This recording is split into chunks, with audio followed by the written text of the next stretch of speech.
As far back as I can remember, I always wanted to be a podcaster.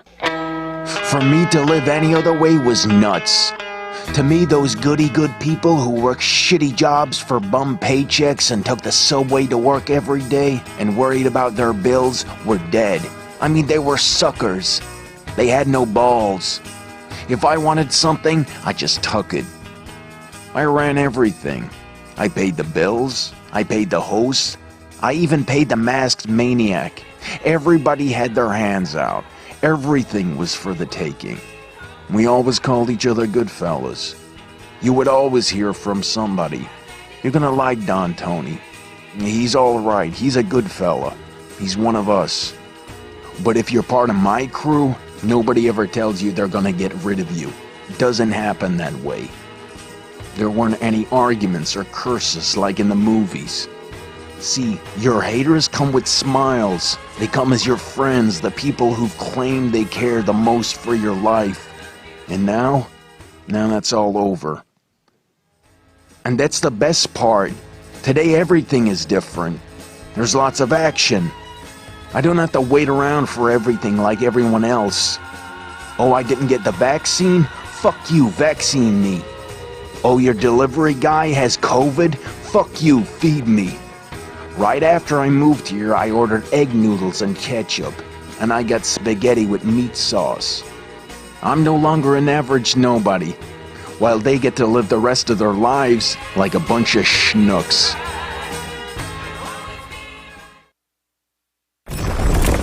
Sit back, relax, and enjoy as Don Toni gives you news and reviews from AEW. Welcome to the party! Oh my God! Thanks for coming, Sammy!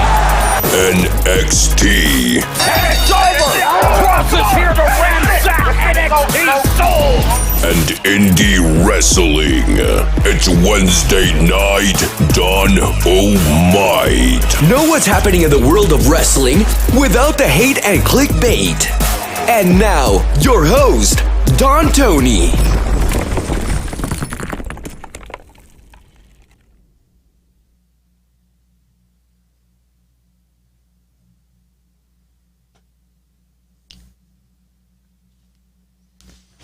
Evening, everybody.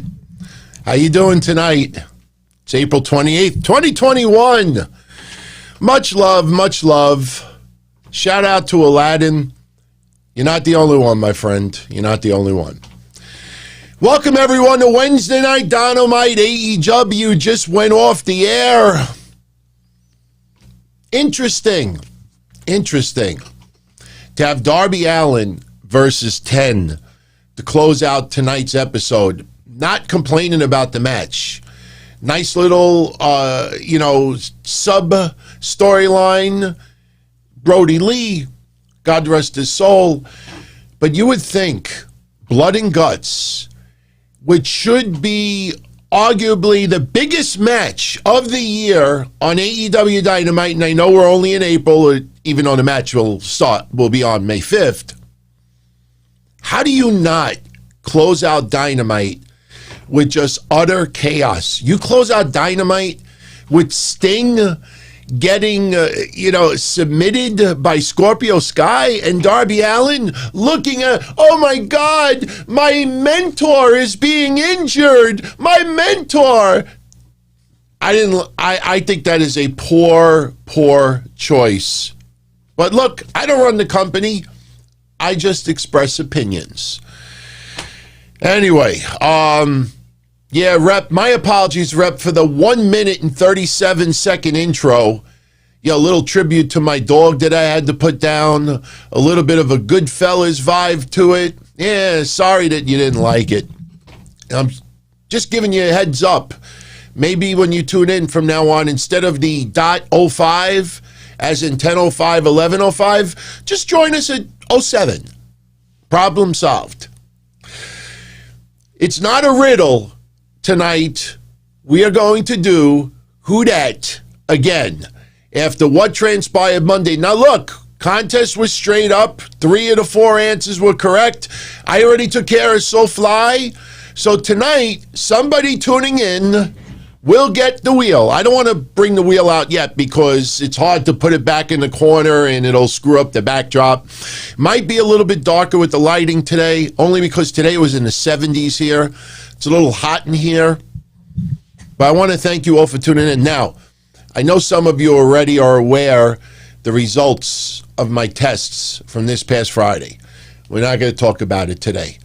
I don't even want to think about it. Good news and bad news, we'll talk about it tomorrow. And Mish, I think, is pretty ready for a return. So tomorrow night for the AMA Q&A, Mish will be joining me. So not only can you pick my brain about everything in the world, not just wrestling, you could do it to Mish tomorrow too. Could be a huge show tomorrow. In fact, I tell you, after the news I got today with my test results, tomorrow I think we're going to just go until there's no questions left. I don't care if it's 5 o'clock in the morning. Something tells me I'm going to call in sick Friday. Need some uplifting discussion. Now, tonight we're going to talk about NXT. We're going to talk about AEW. NXT's rating is already out. 744,000 viewers, down almost 100,000. They're going down to the levels when they went head-to-head with AEW. Now, look, I am not going to say that yesterday's NXT was a bad show. It was not a bad show. But as we were chatting last night on Discord, I was just playing around with some equipment, doing some audio tests, and we were just discussing last night's NXT. For every person, as soon as they announced NXT was going to Tuesday nights, for every person that you saw write a column or do a podcast after a year and a half, they didn't write it a year and a half ago. They didn't write it a year ago. They didn't write it 6 months ago. They wrote it after NXT made the announcement to Tuesday nights. How many of you saw these countless blogs and columns, which I think is the same thing, and podcasts saying there was never a Wednesday Night War? There was never a Wednesday Night War. These were just the fans doing that. How many of you saw that? Look at NXT the last 3 weeks. We joked last week. We should change her name. No more X in her name, XIA. Let's change it to MIA. Oh, we saw a promo yesterday reminding us that T and Shaw like to vape. Not used at all. Adam Cole, yeah, you want to sell the abuse from TakeOver a month? Kyle O'Reilly, what is this, at home at the movies with Kyle O'Reilly watching a promo on the screen? How'd you like Karrion Kross yesterday? Last week, he's standing in the hallway as Kyle O'Reilly goes out for his match. How'd you like yesterday? All those tweets for the last 2 weeks. Tick-tock, tick-tock. What's going to happen tonight? Tick-tock, tick-tock. Tick-tock my balls. And don't take it the wrong way. It's not Karrion Kross's fault. He shows up to work. He has no idea that NXT has nothing for him. Look at all the major players in NXT over the last month and look at what they're giving you on TV every single week now. And you're telling me there was never a Monday Night War? There was never competition? I know what some people are going to say. Well, NXT's trying to go back to their roots. When they were doing their old school stuff, they didn't have the USA Network. This moved to Tuesday nights. Everybody thought that was going to help NXT. Oh, they're going to be alone. I got news for you. Exactly what we talked about 3 weeks is starting to happen. Now, the good news is it's only 3 weeks, so they could fix this like that. But they're getting hurt because they're no longer on the same night as AEW. Because AEW does have their share of changing the channel. I want to watch wrestling, but I don't want to see, who that. Switch over to NXT. Why do you think Impact Wrestling, their biggest rating, happened to be the night that they went head-to-head with TakeOver Night 2? How is that possible? How does Impact Wrestling draw, for their standards, a monster number when they're going up against Night 2 of TakeOver? You would think, oh my God, they're only going to have 50,000 viewers. because there's no alternative anymore. There's no alternative. And what you're seeing is what we talked about last Friday. You had about 600,000 or 700,000 AEW fans tuning in every week. And you had about 400,000 to 500,000 NXT fans tuning in every week on Wednesday nights. And what would happen is they would go back and forth to back and forth to back and forth. I'm talking about fans that only want to watch one product. So once NXT moved to Tuesday nights, they had the opportunity to get any of those approximately 700,000 AEW fans that only watch AEW. Hey, we're unopposed, and we're on a day before AEW. So wrestling fans, hey, it's Tuesday night. You know what that means? Maybe we could watch some wrestling. You had the opportunity to get some of those AEW sole viewers to watch NXT and stick around. First two shows, they got about 100 to 150,000.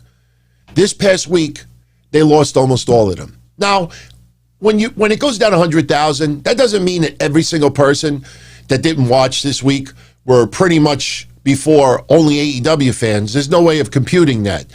But AEW gained 400,000 to 500,000 viewers unopposed their first week with NXT moving to Tuesday nights. The week after went down a little bit, kind of expected because Mike Tyson wasn't on. Have no idea what the rating is going to be today. Something tells me that it'll trickle down a little bit again, but if it stays right around 1 million viewers, that's about 300,000 plus additional fans that are watching their product. NXT was a good show yesterday, but it is not the USA Network NXT that we have watched for the year and a half. I personally think, I don't even know how NXT keeps these ratings on the USA Network. Now, next week, we will have 2 clusterfuck matches because you know I've said in the past that NXT needed a little bit more disarray. Street fight, car accident. Does it sound familiar? Every week, AEW, there's like car accidents on TV. You can't help but to watch. Next week, NXT, the only 2 matches they announce, Falls Count Anywhere, anything goes. You don't think that actually has something to do with it? So I'm not complaining about yesterday's NXT show, but you can see that the move to Tuesday nights basically gave WWE no more sense of urgency, no more sense of competition. We're unopposed. We do whatever we want. You can throw Everrise out there. The grizzled young veterans, Imperium. You could throw people out there that the ratings have absolutely sucked. Even though I really liked Imperium versus Killian, Dain, and Drake Maverick last night, kind of told a nice story. But at the end, I'm like, but it's still Imperium. Without Walter, I'm not interested. Or, grizzled young veterans, soon to be off my TV. Yeah, some people agree. Now, before we break down these shows, the biggest buzz yesterday was this. The Diamond Mine. You know, people online, oh my God, let me run the race it. Because if it happens, I told you all. Fuck does that mean? Why, because there's a diamond symbol? And oh my God, look, she had a diamond symbol. Look, she had a diamond symbol. Oh my God, I told you all I was right. Jesus Christ. They showed an MMA background. You got Parker Boudreaux. Did I say it right? Tessa Blanchard is a possibility. You don't show a vignette with men and women kind of in an MMA environment, and then you say, hey, Tessa Blanchard. Looks like it's going to be a whole faction or clique. We don't know who's going to be on it. Tessa Blanchard could very well be part of it. And guess what? If that happens, I don't have a problem with it. I laughed at all the people that have been absolutely up Tessa Blanchard's ass for the last year and a half or so and have said zero about the fact that Andrade's first match post WWE's are going to be against Alberto El Patron. Think about Alberto's history. Page, the accusations, sure, innocent until proven guilty. Alberto, remember that infamous, his cell phones got robbed, just happened to get stabbed. Andrade's first match back outside, he's taking on Alberto. All those people that are absolutely triggered about speaking out, and Joey Ryan and Tessa Blanchard towards La Rosa Negra, silent as can be about this. Selective outrage. That's what it is. I don't have any issues. It is what it is. I choose not to watch it. I choose not to praise it. I could care less. But people losing their shit. Oh my God, it's a diamond symbol. Oh my God. God, what do you write of? Oh my God, she's in. Say it enough and it'll happen. Say it long enough and I'll be dead too. I don't know if it's going to be a bad thing. Question I asked last night, everyone, is, don't you think NXT has a little bit of female overload already? You actually take a look at NXT's women's roster, and you will realize quickly that there is quite a few women that are really not being used pretty much at all. And you're just adding and adding and adding. I truthfully believe that you're going to see a couple of names from NXT on the women's side go up to the main roster simply to get squashed like grapes. You watch it. You watch. So, with that said, AEW tonight, one thing I absolutely loved more than anything else. Penta had a match against Orange Cassidy. And I'm sure it has happened in my lifetime at some point, but I honestly cannot remember a time right now. During this match, Orange Cassidy went for a tope suicida, and Penta caught him with his hands up in the air. Not, catching him like this, but catching him with his hands up in the air. Then he proceeds to hold up Orange Cassidy with just one arm.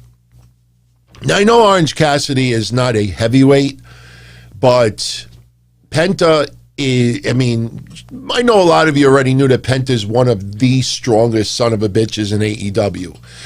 But that was incredible. That was impressive, and I enjoyed it. The match itself, a little bit too much comedy. Abrahamtes, whatever his name is, I actually think he's doing okay as a manager. I know that's what he always wanted to do, but we'll talk about it. One other thing I wanted to mention about AEW before we talk about the shows themselves. We mentioned it Monday that NHL has a new TV deal with Disney and NBC. No, NBC and Disney was the prior deal. Now the current deal is ESPN and Turner. And they doubled their revenue, NHL. Now, again, this is why I don't do interviews. And I'm not trying to disrespect Dave LaGreca and Busted Open, but this is a quintessential example that people will let people say anything, and they don't call them out on it, because guess what? They probably would not get the second interview. Basically, what some people are concerned about is when NHL comes to TNT and TBS, especially TNT, they play hockey on Wednesdays. What's going to happen to AEW when hockey happens on the Turner Network Wednesday nights? So Tony Khan was asked this question today from Busted Open Radio. And Tony Khan's answer, and I quote, "I know Wednesday night is our time slot and our home. I'm thrilled with our partnership with TNT. It's the lifeblood of our company and our primary revenue source, and it's the way most fans get exposed to AEW and see our show. And tonight and every night that we do Dynamite, for a lot of wrestling fans, it's really important. That it's a very important night of the week. So I want everyone to be rest assured that they're not going to have to worry about these kinds of major, we have a contract with over 2.5 years left for Wednesday nights in this slot. And if there was ever an opportunity to move, or if there was a deal to be had, I would consider it. If we did something, it would have to be a really good deal for AEW. And it would have to make sense for us. As it stands right now, that's the spot we're in. But if we move, I would certainly consider a deal if there was something in it for AEW. I know I don't work for AEW and I don't work for TV networks, but I'm not a stupid goof. TNT, Turner Network, could tell AEW tomorrow, we got to put hockey in the time slot. And what is Tony Khan going to say? No, it's in the contract. What happened to those preempted basketball games that were moved? AEW had to be preempted because of it. How come Tony Khan didn't say, no, we got this deal for 3 years. We got this deal. If Turner wants to put hockey on Wednesday night, they put in hockey on Wednesday night. Tony Khan doesn't own the network. The network gave AEW $155 fucking million. If that network wants AEW to air at 5 o'clock in the morning on a Thursday night, they'd be absolutely moronic to do that. But hey, you gave us $155 million. Put us on wherever you want. So for this guy to turn around and throw something like that, like he holds all the cards, it doesn't work for Turner. If the ratings start to suck, Turner could turn around and say, look, we gotta cancel you.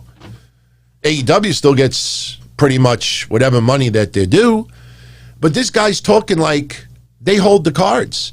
That if there's a situation that, what are you talking about?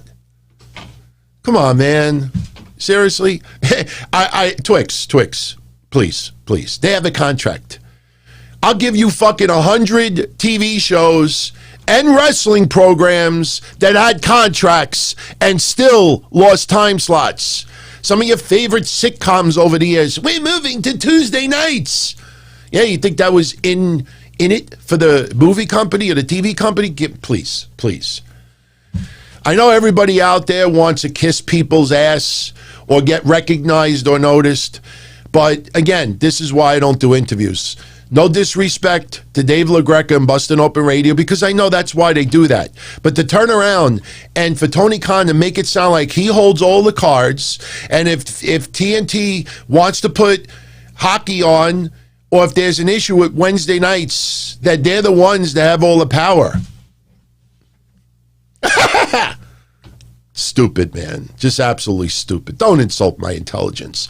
I know the people out there that everything is epic, everything is amazing, everything is unbelievable.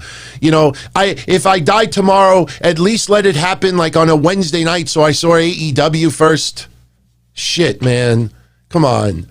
That's why these people do these interviews on these places, because they know they can get away with shit like that. That reminds me of the Dixie Carter Cash Flow Positive. I will never forget that. We're cash flow positive. And I think it was, Forbes or Sports Illustrated that let her get away with that comment? Google what cash flow positive means. That just set the tone. That's what happens. So anyway, not even going to bother.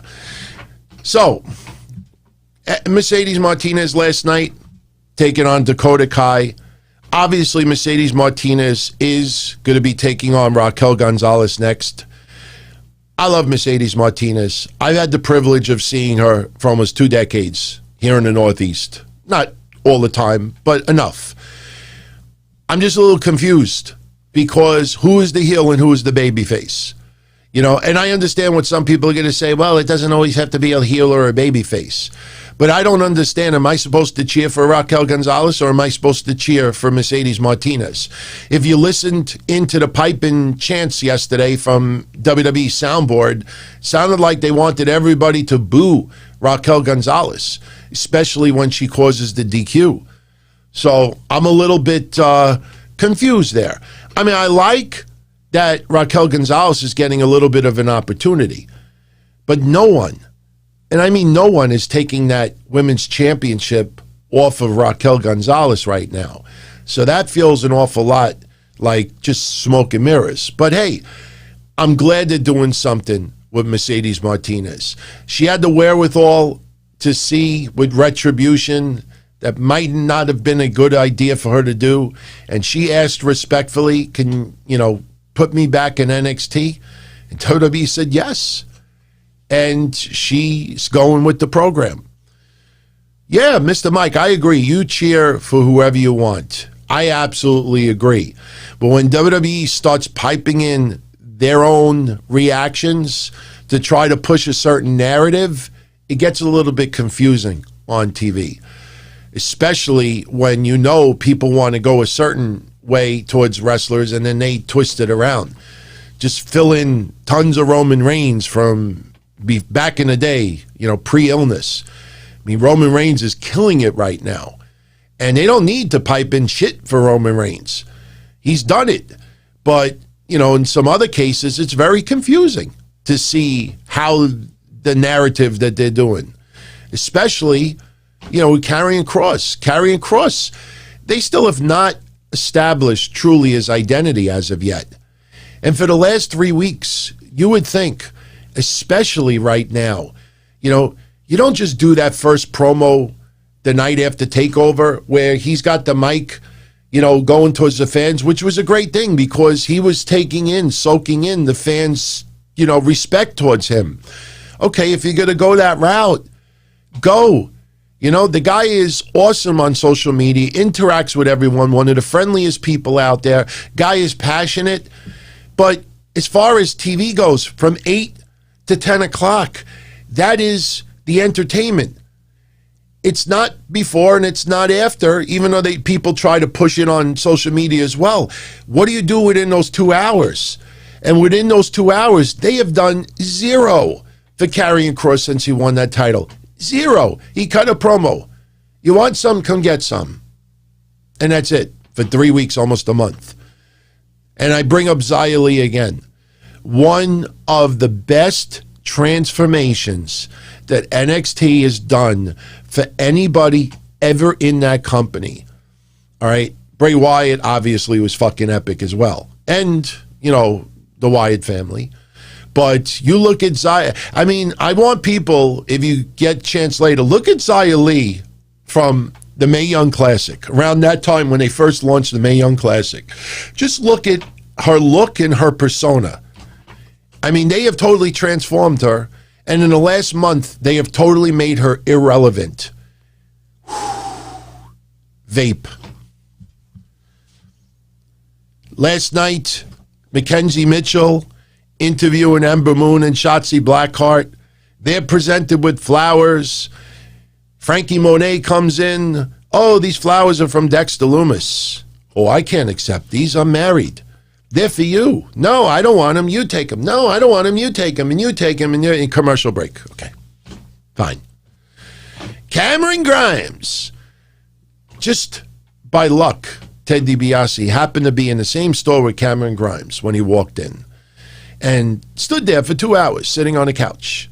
Cameron Grimes looking for a watch. They spread it across 2 segments. He settles on a really nice watch. But then we see Ted DiBiase show up with the Diamond $1 Million watch. WWE piping in that soundboard with crazy-ass cheers. Problem is, they went right to the camera in the Capitol Wrestling Center and nobody seemed to be reacting. But is this the end of the Cameron Grimes, Ted DiBiase interaction? Thank you, Austin. I express exactly how I feel about it. Not everything yesterday was bad.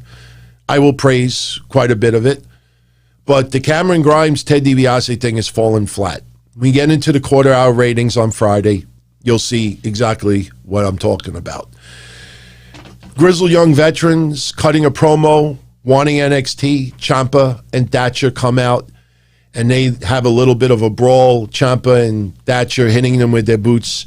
That's going to be fun.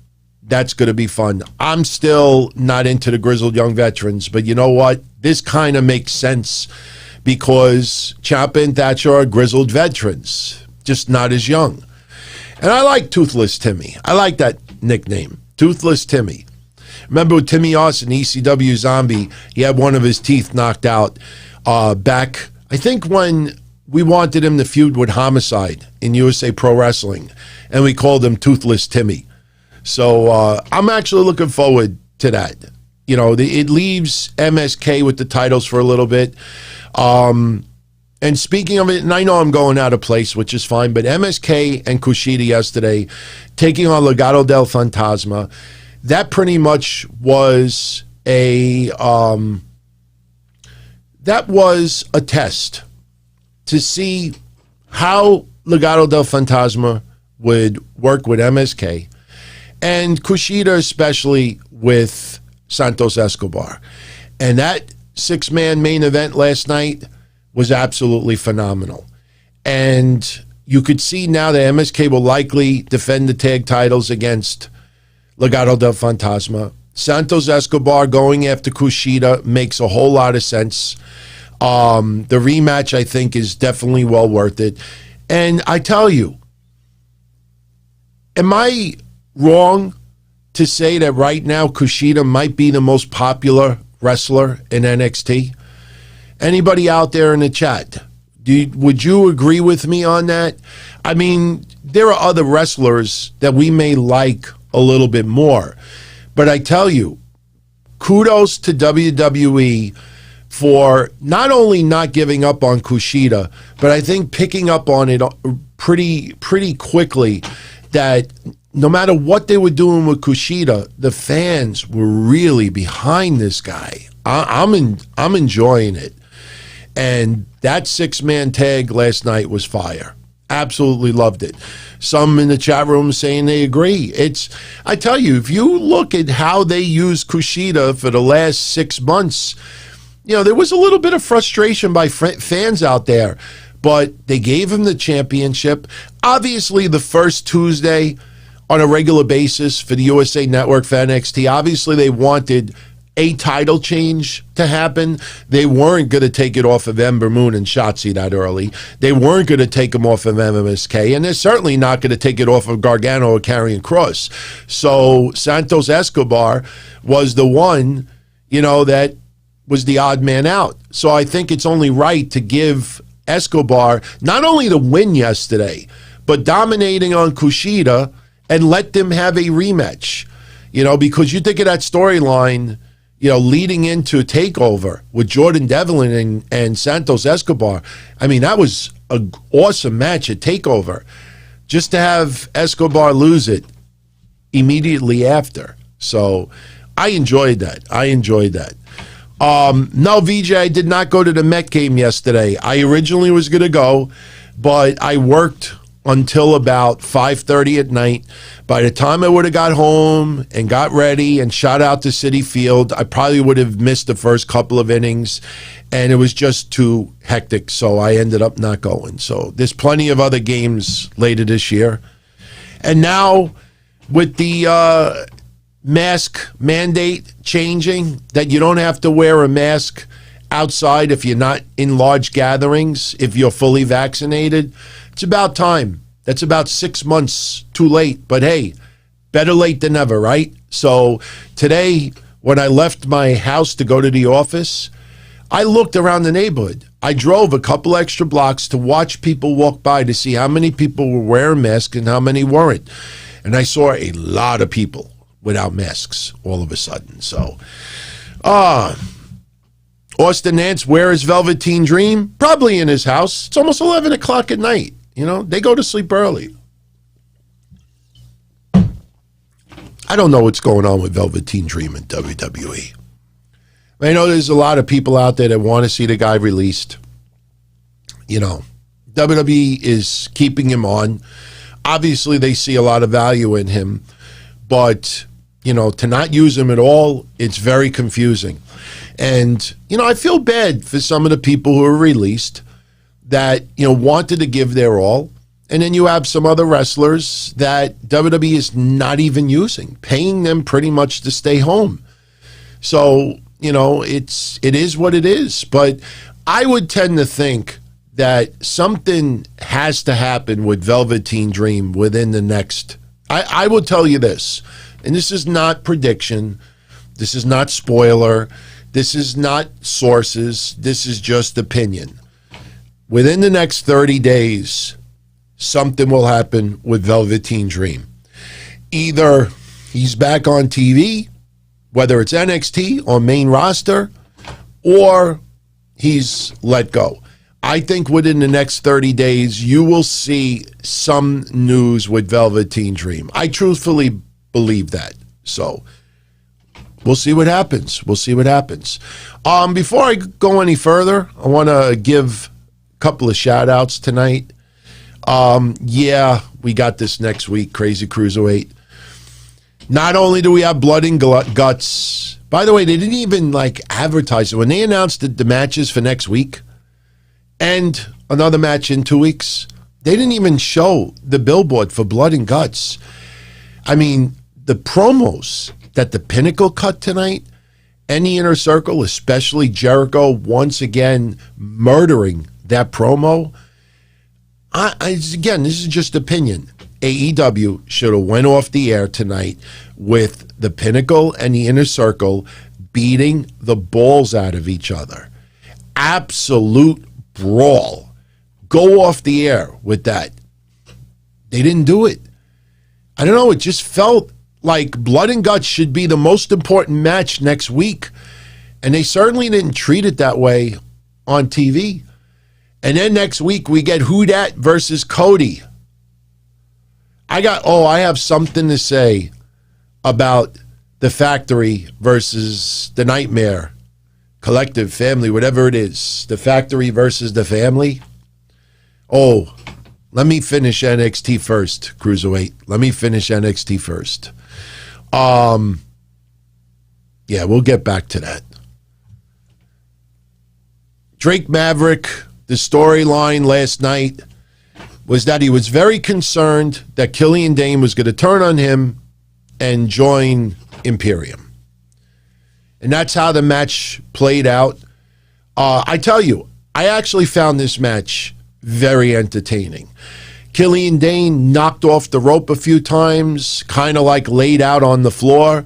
Drake Maverick desperately going for the hot tag, turning around and finding no one there. Drake Maverick, you know, I absolutely love his attention to detail. I know he's not the only one that does it, but the son of a bitch holds the ring rope when it's a tag match. The guy, his facials, his mannerisms, his ring presence, knowing where he is at all points. Oh, wait till I talk about Kudat later. Fucking trainer. Fucking trainer should watch his own footage later and punch himself in the mouth. In fact, punch yourself in the mouth 19 times, Kudat. Oh, I can't wait to say it. And trust me, I'm not over-exaggerating. If anyone out there seriously wants to challenge me, what I say later, post it in the comment section. I will respectfully listen to what you have to say or read what you have to say. But Drake Maverick doesn't have confidence in Killian Dain. Killian Dain references George Michael. You got to have faith, which I thought was pretty funny because the week before, I'm not doing it today. Ogogo, very laissez-faire tonight, very nonchalant. They're brawling. Oh, let me just casually go out of the ring. We'll talk about that later. That absolute clusterfuck. Speaking of clusterfuck, I said this yesterday. I know this is going to be extremely, extremely unpopular. Extremely unpopular. Toni Storm, watching what I watched yesterday against Ramier. What's Ramier's first name? Oh my God, I'm drawing a blank right now. Somebody in the chat room, give me her first name. I just forgot. Toni Storm, yesterday, to me, just did something that I can't believe that WrestleCrap is not showing it today.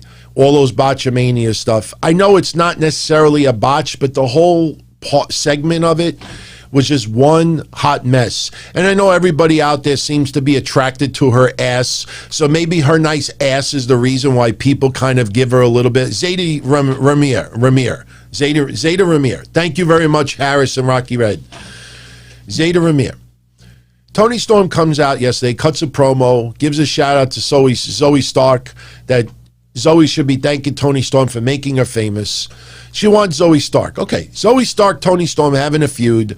All right, that's the way of keeping them outside of the title picture, doing something. I'm fine with it. No problem. You know I already like Zoe Stark, and I like Toni Storm as well. But there was a spot yesterday where Toni Storm had Zayda Ramier on the ring post. Zoe Stark comes out and distracts Toni Storm. So Zayda shoves Toni Storm off the turnbuckle. I want you to watch only Toni Storm during that segment. She gets shoved off the turnbuckles. She goes to the mat, and she's not all the way down. She's like halfway up. And then goes on the mat, and then on a hard, maybe this is the camera's fault more than anything else, but on the hard camera, starts shifting her body so Ramier could do the shooting star press, and nails it very sloppily and gets the win.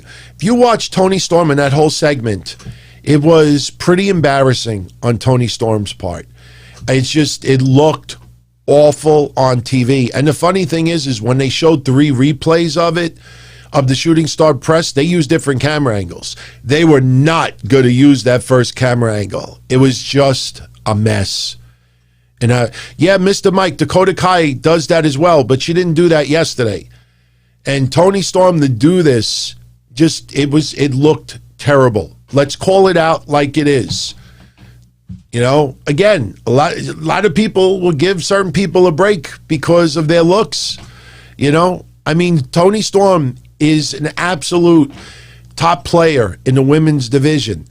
You know, that was just an absolute mess yesterday. I understand she wants to get in the right position so she doesn't get hurt and so Zayda Ramier doesn't get hurt as well.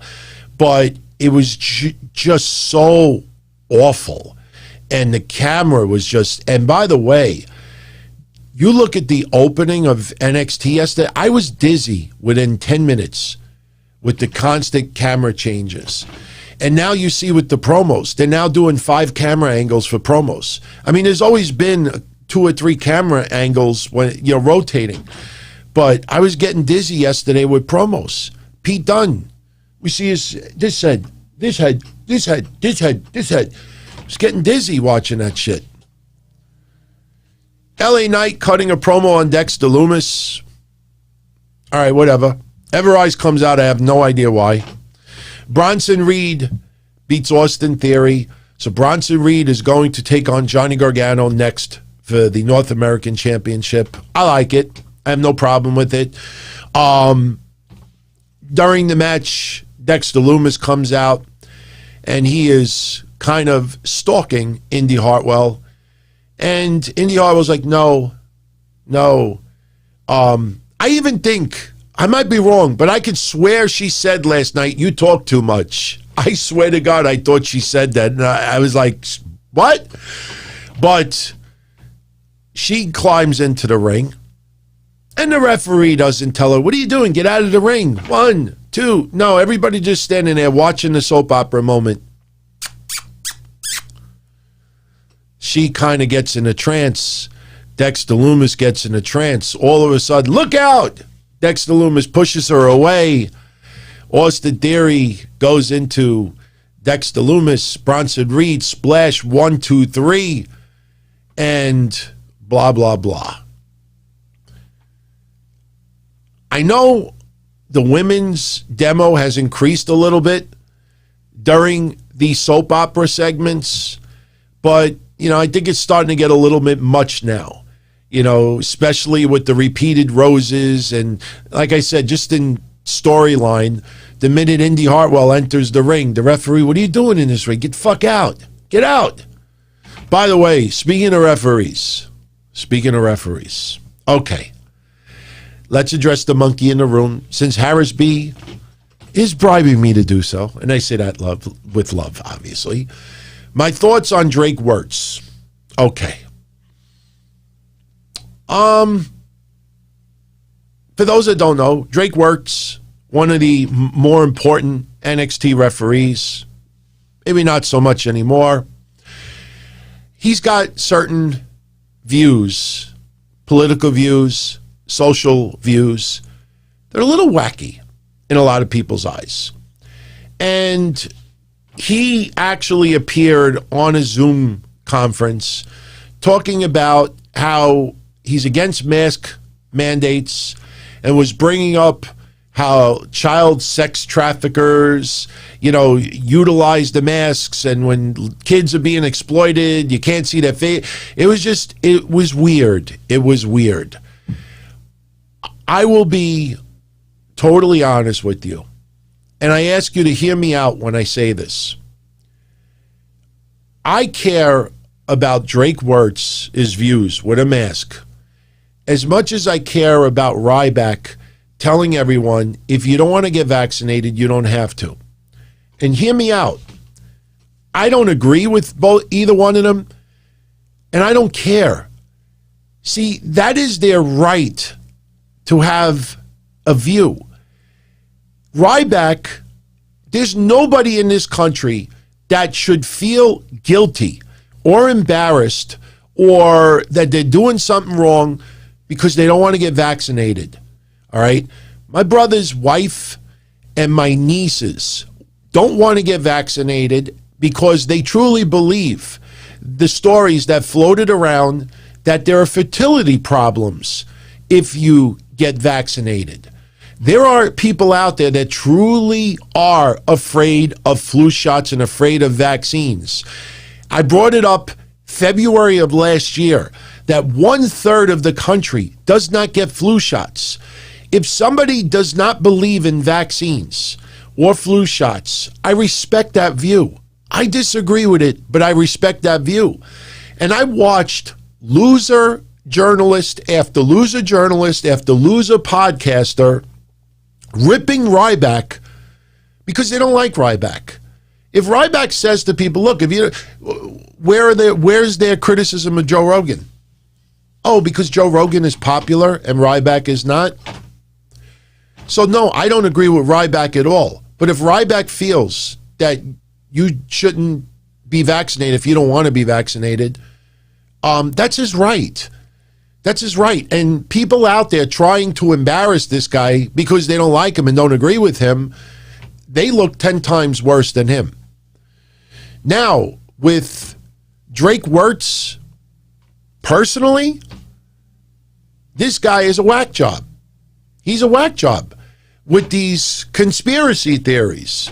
Now, if he had specific examples and there was big stories going around, I mean, I could understand if I'm a criminal and I want to rob someone, hell, the best part of robbing someone is, hey, I have a mask covering half my face. I mean, that would be the Cliff Notes version of how to be a criminal. You want to whack someone in the head, which is fucked up. You want to rob someone, half your face is blocked off. Hey, that's criminal 101. But this guy wearing the NXT shirt and going on the Zoom call, that's where I think he totally fucked up. He has every right to have an opinion.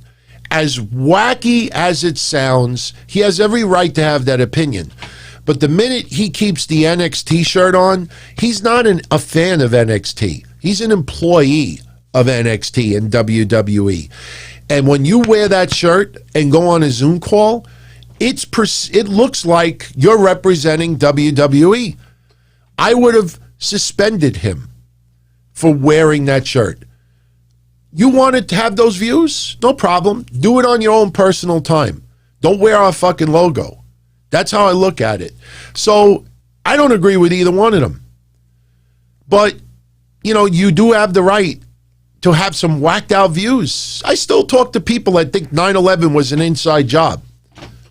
Okay, if that's their view and they truthfully believe that, I respect that. I don't agree with them. I think they're crazy.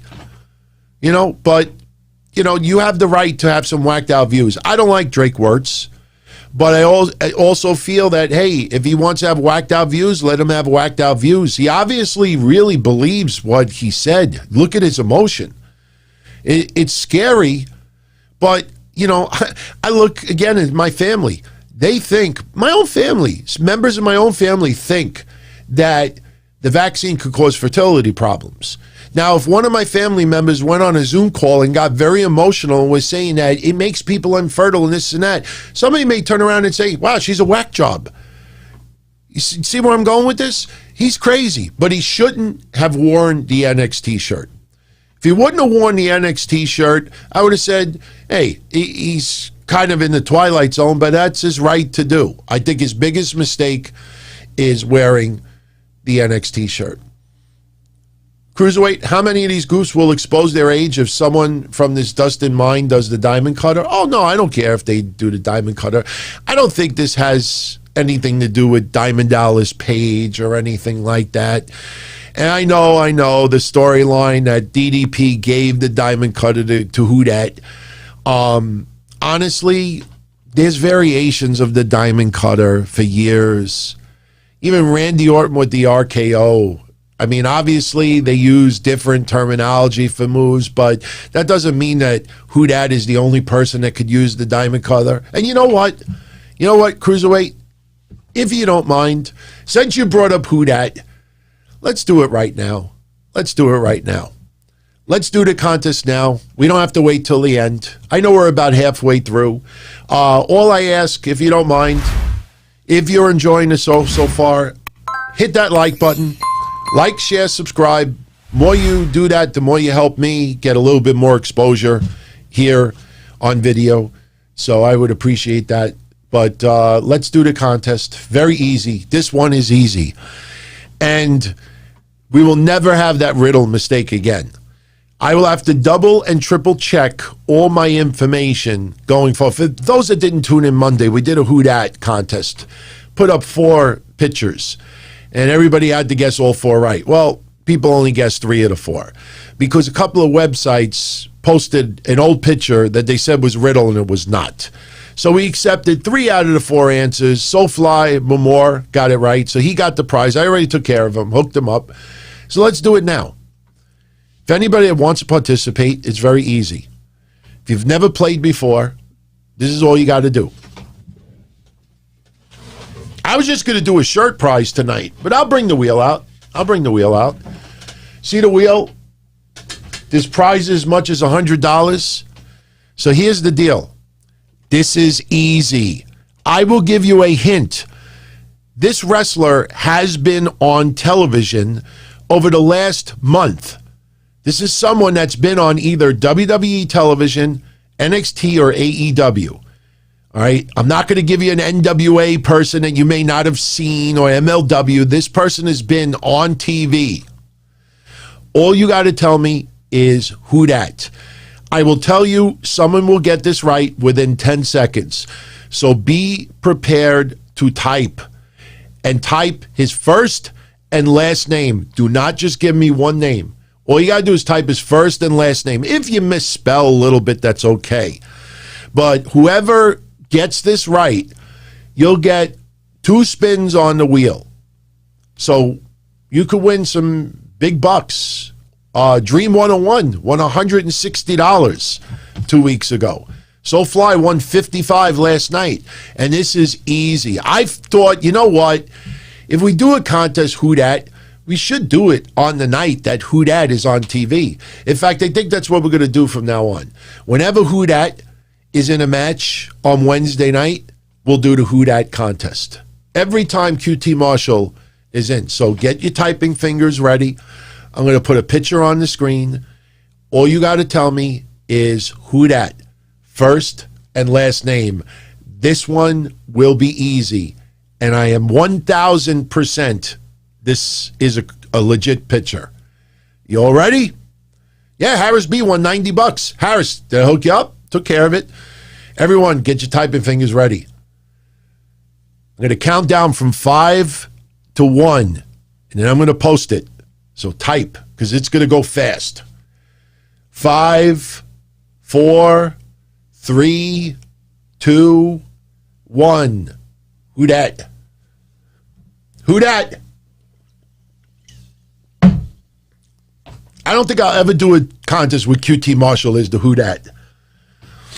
I might. Who dat? Soon as the first person comes up, it's gonna be any second. Somebody's typing it right now, I guarantee you. Who dat? First person that gets it right. It's not that hard. Wow. Is there something wrong with the chat room? Because I don't see any. Oh, okay, we got it. It's over. It's over. That's it. That's it. It's over. We got it. We got a winner. We got a winner. Harris B. Harris B got it. You know what? Alexis Rodriguez came in a very quick second. So I'm going to, Harris B, you get 2 spins. Alexis gets 1 also. So all you got to do, I know Harris, you're not again in touch with me. Alexei Rodriguez, you can email me, dontony@dontony.com. So I'm going to spin the wheel twice first for Harris. Whatever the amounts add up to, that's your prize tonight. And for Mr. Rodriguez, I will spin it once. And whatever it comes out to, that's your price. You might get lucky and get on an extra spin. So, all right, here we go. Here we go. Good luck. This is for Harris.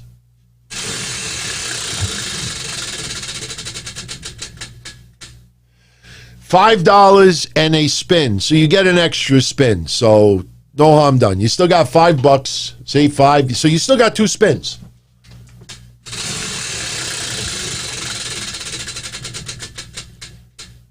$25. All right, so you're up to 30. Got 1 more. Let's make it good.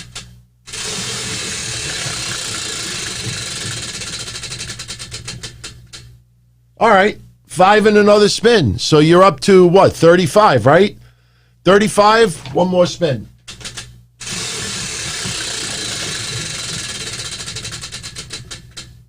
$20. 55. So you matched So Fly from yesterday, 55. So Alexis Rodriguez, now we'll spin it once, and whatever it comes out to, it's yours. So maybe you get lucky. Maybe you get the 100. So good luck.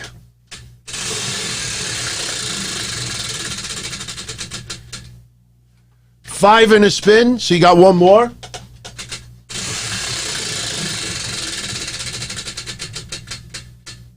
Another 5 in a spin, so you still got 1 more, so you got 10.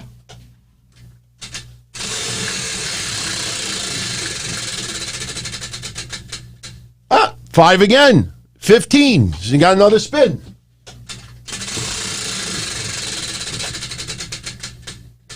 Okay. 20. So you got 35, Alexis. 35. Not too bad. I could do math. Math was my best subject. Now, tomorrow, don't forget. I should put the picture up for those that don't know. Yeah, let me put the picture up. Because remember, tomorrow, where is it? Where is it? Hold on. I got it right here. There we go. Remember tomorrow night, we're going to do a Who Am I contest. And someone is going to win this. Let me take the chat room down. Somebody's going to win this NWO signed tights autographed by WWE Hall of Famer Eric Bischoff. No, I do not have a picture of him wearing it, but there it is. I want to thank them for hooking me up.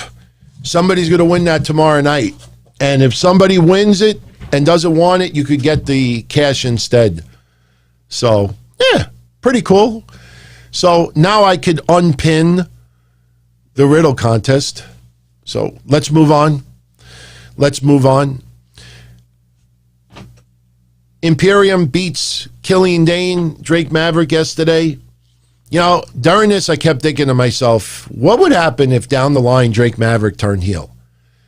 be interesting. I just don't see WWE doing that. But Killian Dain yesterday proved that he is loyal to Drake Maverick. They lost, but it was a really fun match because it told a great story. You know, Killian Dain kept getting knocked on his ass, and that's when Drake Maverick would turn around and see no one there, and his heart would be broken, and he thought that Killian Dain just abandoned him. I will not wear those tights, and those tights are not worn. I sniffed them. They're not worn. Actually, when I got them, I said, are these worn? Should I be putting them in a plastic bag with like a little, like one of those dryer sheets for, you know, for nice smell? Even though I noticed some pervs out there that want the actual scent, that new car scent. No.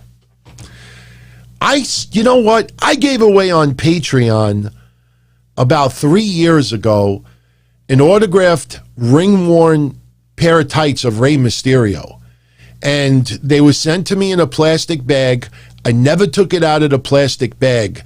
And I remember somebody at that time saying, take it out and give it a whiff. I'm like, no, I don't think so. I'm not kidding. They were actual tights worn by Mysterio. Oh, yeah. Pete Dunne cuts an awesome promo yesterday. But sorry, since TakeOver, they've done nothing with him. And they reminded us that he beat Kushida. Again, this move to Tuesday night removed all the sense of urgency from WWE. It removed all the competition from WWE. It's now made them, I think, a little bit too complacent. Now, yes, again, they could fix it in a week or two and start banging shit out. But, you know, there's a lot of notable names absent. And please, if you're going to say to me, well, it was WrestleMania, it was TakeOver, everybody is due a nice vacation. Motherfuckers haven't had the tour for a year and a half. They haven't had to travel thousands of miles. They haven't had to go to Saudi Arabia, haven't had to go coast to coast. They've been in sunny Florida, kicking back. And yes, we all have COVID on our minds, and there's been a lot of mental and physical, but still, you know, the last 3 weeks is very telling, and it shows. Let me put it this way. I think we all agree. If NXT was still on Wednesdays, you would not have had these matches exactly these. Put it this way. We would not be looking back at the last 3 weeks and say, these are the matches that they put on up against AEW. There is no way they would have just given us that. Adam Cole does an interview with, what was his name? I think I actually wrote it down. What the hell was the guy's name? Shit. Can't remember the guy's name. Arash Markazi. Adam Cole, you know, he's had better days, and, you know, he laughs and he's insulted that people actually think Kyle O'Reilly is a top star. Adam Cole saying that he carried NXT on his back for 4 years. I wouldn't necessarily say carried it on their back, but Adam Cole easily the MVP of NXT for the last 4 years. It's not even close. But, you know, they have him sitting poolside, little conceited, you know, what are you making me wait for this interview, even though Adam Cole was on the phone? You know, they tried to make the interview seem more important by having Markazi do it. But in the end, it's basically just Adam Cole cutting a very conceited promo. And, you know, he mentioned Karrion Kross. When he's ready, he'll go after his title. And Adam Cole is top-notch, man. I know the controversy not too long ago that Adam Cole is too small and this and that. I flat out disagree. This guy is money, and WWE acknowledges that. I just don't know if he goes to the main roster. I think those banners that came out earlier this week, I think those were just people trying to start controversy. I don't think that those are the be-all, end-all as far as the banners, because it caused a lot of controversy because Asuka wasn't on the Raw banner, Adam Cole wasn't on the NXT banner. There were names notably missing. And, sometimes you rotate with the talents that are on it, but not everybody is a big Adam Cole fan. But you see the dramatic improvement of Dr. Britt Baker over the last year. Adam Cole is a huge reason behind that. So I just want to see him back in the ring. We're now getting into a month, and I think the two people that have had the most damage since TakeOver, which is going to be a month. Think about 1 month. The two people I think that have had the most damage is Xia Li and Karrion Kross, because they have totally. That's it. A month, over a month, because she didn't even perform a TakeOver. And Karrion Kross is sitting in the corner, standing in the corner, watching people walk by. He should, maybe sell some merchandise while he's over there. Or, do you have a ticket? And it's not his fault again. This is WWE not using him. You had 3 fucking weeks to start building this guy's character. I think people forget he got injured as soon as he won that title, and didn't even have a chance to create his character once as champion.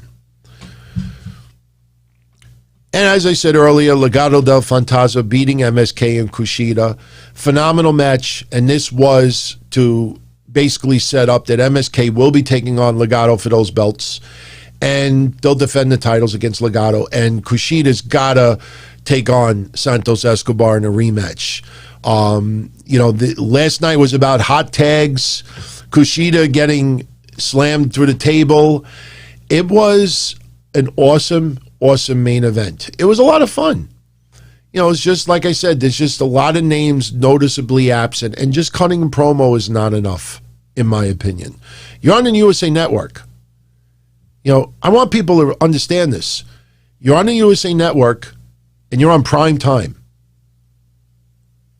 If you want to be the NXT of old, go on Peacock, go on the WWE Network, and get off of prime time cable TV. Because there's no way USA Network prime time on a Tuesday night is going to accept those ratings going down to 600,000 viewers, 500,000 viewers. I don't think it'll ever get down to 500,000, but they're down into the sevens already. Unopposed. Wrestling was at 1.4, 1.5, 1.6 million combined on Wednesday nights. They can't even get half of that. So they start putting bigger names. The only thing is, and I'll go back to this before we go to AEW. The thing with this is Parker Boudreaux. I say Bordeaux or Boudreaux. I think Boudreaux is the right way. So I finally did it.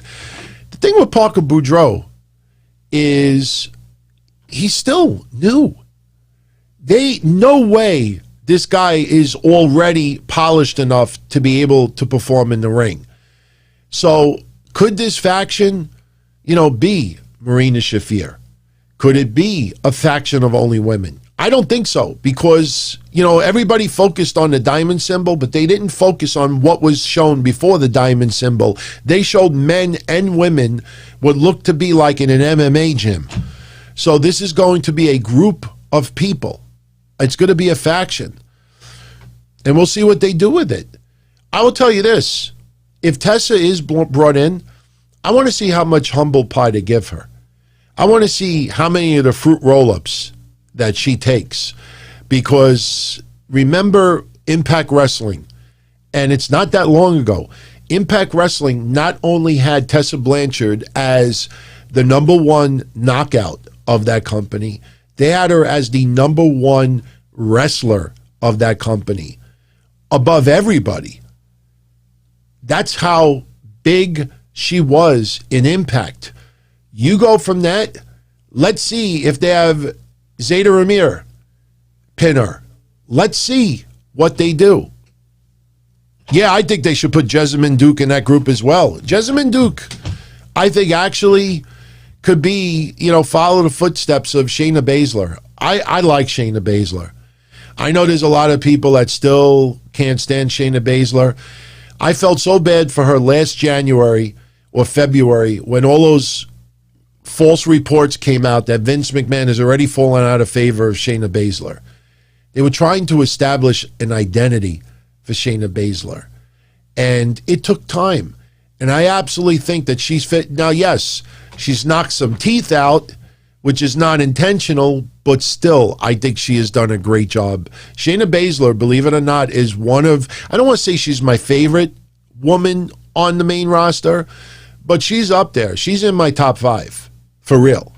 So now let's go to AEW tonight. This was more to set up next week's show. We open up, and again, it's very hard to make thumbnails for a show days in advance or title it, but I don't even know how I would word it on the thumbnail. But what AEW showed tonight is what we joked about the last 2 weeks. You remember what we laughed about the last 2 weeks? That somehow Hangman Adam Page was number one contender. When you look at how AEW has used him in the last year, it's sad. And it's good that they're starting to utilize him better, but even the way they've used him in the last 6 months, he's the number one contender, with all due respect. That was a joke. I thought that was hilarious. So what happens? How do you like the number one contender getting the title shot? How did you like Adam Page's title shot? Did you like the title shot that he got being a number one contender? He lost today. He lost his number one contender spot against Brian Cage. The guy, the big man that AEW has done shit with in the last couple of months. The big claim to fame for Brian Cage in the last 4 or 5 months has been, other than obviously the cinematic stuff, him getting pinned by Darby Allin on AEW Dynamite. And I am a big Brian Cage fan. They have made Team Taz look like absolute goofs. And Brian Cage now is a number one contender. I like Brian Cage. Again, I have no problem. But you see how much the number one contender's worth is declining quickly. Hangman Page was the number one contender. Did he get a title shot? No. You think Adam Page is going to get a title shot against Kenny Omega? Maybe if he breaks away from Team Taz quickly, but that ain't happening anytime soon. So this number one contender is now almost worthless because they could have someone in a number one contender spot and build him up. They built up Hangman Page for several weeks, leading number one contender. He never got a title shot, and he lost tonight. Now, he could regain it, but is this now is this the glass ceiling now for the big men? Number one contendership, not even a title? Does anybody think that any of these big men right now are going to break through and beat Kenny Omega for that belt? No. Does anybody think any of these big men are going to break through and beat Darby Allin for the title? No. So this is their glass ceiling? I'm number one contender.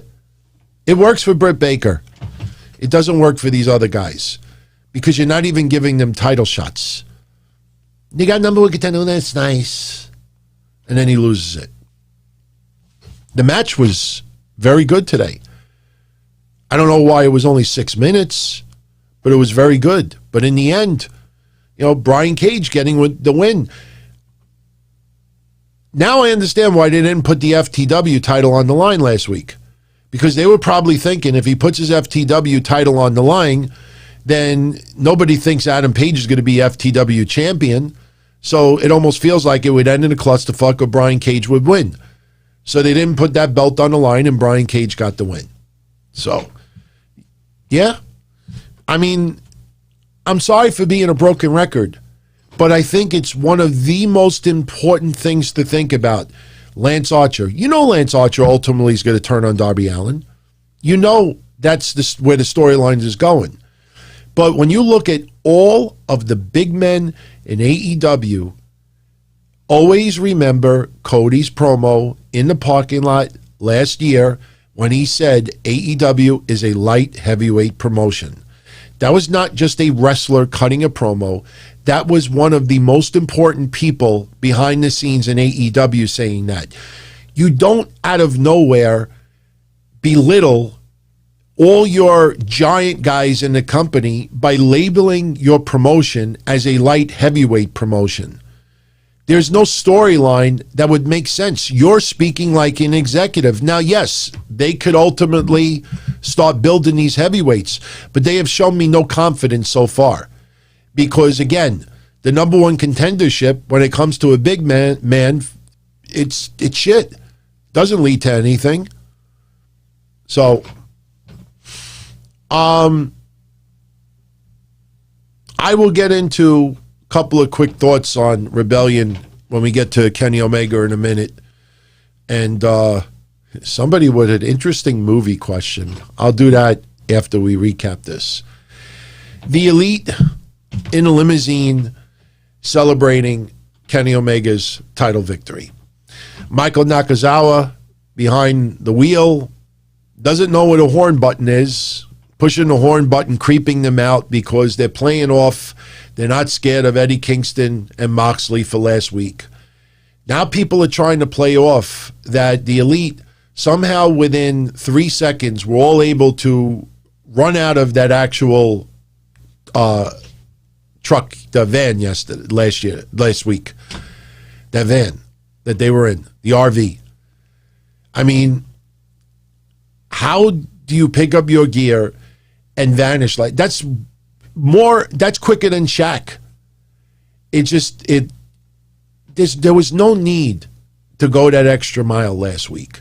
They just vanished in thin air. And then they're cutting promos and people online are treating it like they escaped what Moxley and Kingston did last week. I thought it was just really ridiculous. Yeah, he hit the horn. Look, you're not going to get any complaints from me about Michael Nakazawa. Michael Nakazawa, I actually find extremely entertaining. Him and Omega teaming up next week just adds on to what I've been saying. And now a shout out to SoFly. I took care of you today, my brother. My thoughts on Rebellion. Very quickly, it was a fun show.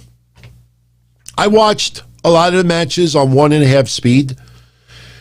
Seeing Big Cass back is really, really great. He not only looks great physically, but I hear that his head is in a real good place right now. The only matches I think I got right in the predictions department was Deonna Purrazzo and Kenny Omega. Last Friday, I went on this whole rant about Rich Swann's title reign. It's nothing against Rich Swann, but Rich Swann, in almost everybody's eyes, is viewed as a cruiserweight, an X Division guy. And Impact Wrestling caused major damage to Rich Swann when in storyline, this guy never showed up once in Jacksonville to confront AEW or Kenny Omega. That was lazy, horrendous, stupid, and I will repeat what I have been saying. I do not feel in any way, shape, or form right now that Impact Wrestling has been helped in this AEW storyline. I don't think it's helped them at all. You know, bringing in Finjuice and saying it broke down the forbidden door, I brought it up last Friday. Since Finjuice showed up and Taya Valkyrie walked out, their ratings have gone down pretty significantly. There is a clear cut, I think it was towards the end, the third week in February or the end of February, you look at the ratings after that. And this is leading up to Rebellion. This is leading up to title versus title. Their ratings, I keep asking myself, you imagine what their ratings would have been the last 2-3 months if they didn't have these AEW talents on TV. So Kenny Omega winning the title and seeing and yes, I know it's storyline, but seeing Sami Callihan on social media that he's angry at Rich Swann and Moose, Rich Swann, you're going to have to deal with me when you lose. This is not helping Impact Wrestling. They have literally no identity right now. A year ago, they blew their load on Wrestle House, and they threw everything at Wrestle House. Wrestle House, Wrestle House, Wrestle House. And it was fun for the first 2 weeks. And then they wanted to do like Lucha Underground stuff and wacky, outrageous storylines with, Sinister Minister being stabbed and this person and who shot, who cares, And it's just like all over the place. And you have AEW show up. I'm still convinced. I've said it for 8 months now, and I'll continue. Tony Khan will be an on-air character before 2021 is over, and I think he will be Mr. McCon. They will not call him Mr. McCon, but he will be evil. He will be in the tank for the Elite, and this might be their NWO type storyline. Tony Khan and the Elite trying to take over AEW, and who knows is going to be on the other side. But I can't wait to see what Impact Wrestling's rating is going to be this Thursday. If it is not at least 40 or 50,000, think about that. 50,000 viewers is 1/20th of the AEW viewership. You can't get 1/20th of the AEW viewers to watch their champion on that product? Are you kidding me? So Impact Wrestling, they obviously needed outside help because their roster was not cutting it. And they put so much attention on Deonna Purrazzo, and Deonna Purrazzo has done a fabulous job. She has a chip on her shoulder, and she proved that she is worth every penny they signed her for. She has done a fabulous job. They have done great with the Knockouts tag team division. I can't complain about that. But unfortunately, that's not enough. And this idea of Forbidden Door being broken down, the only people that have benefited from this is AEW. But as far as the pay-per-view goes, it was a fun pay-per-view. I mean, it was nothing that's going to, it was all about one match. Rich Swann versus Kenny Omega. And I'll say this too.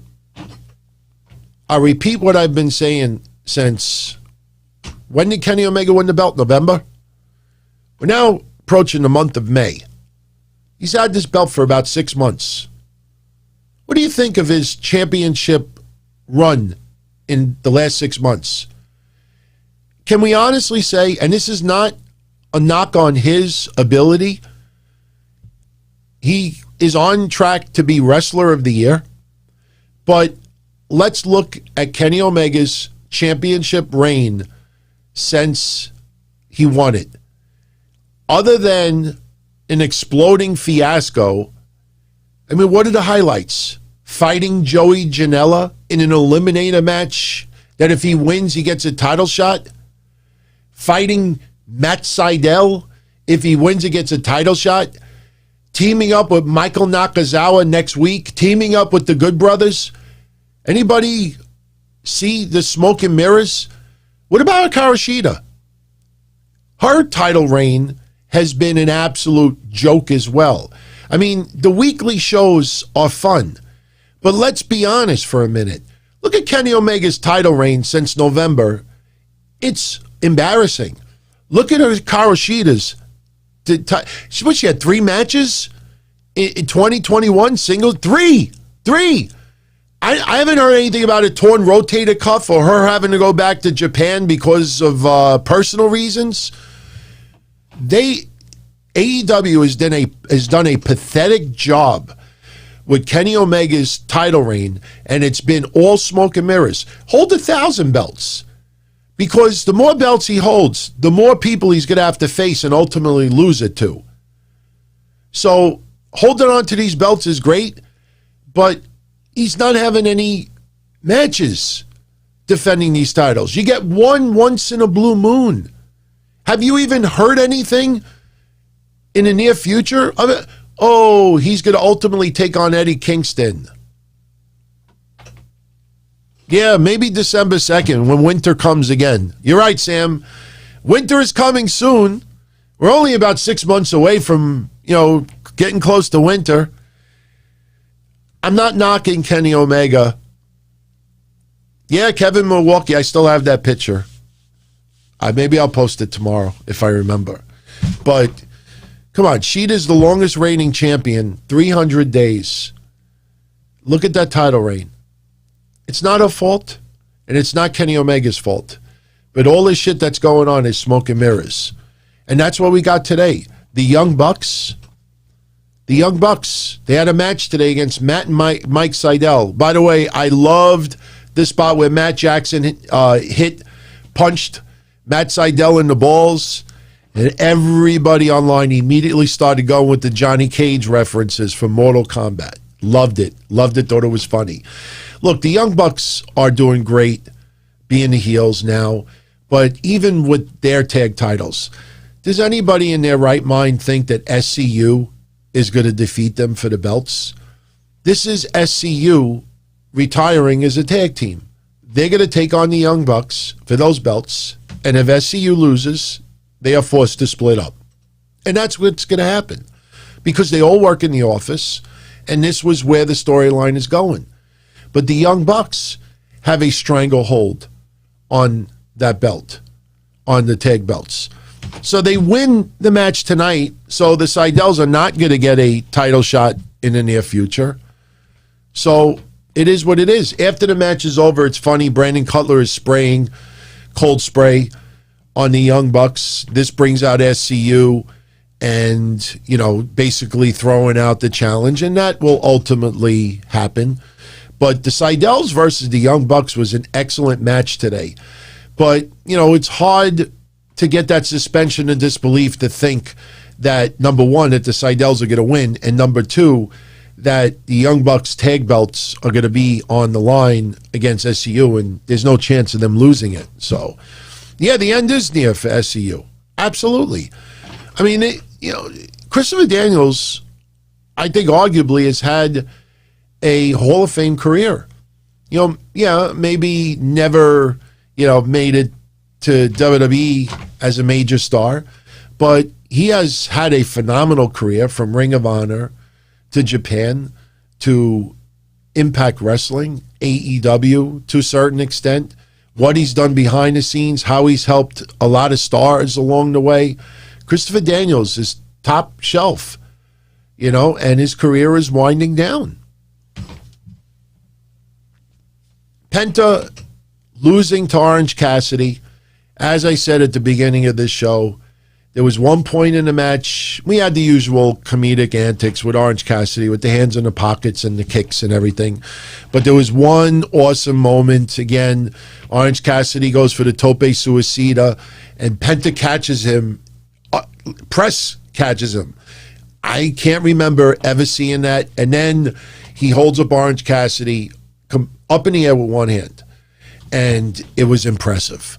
The ending of the match was a little bit goofy, and that was designed for Orange Cassidy to get the win. You had Alex Abrahantes.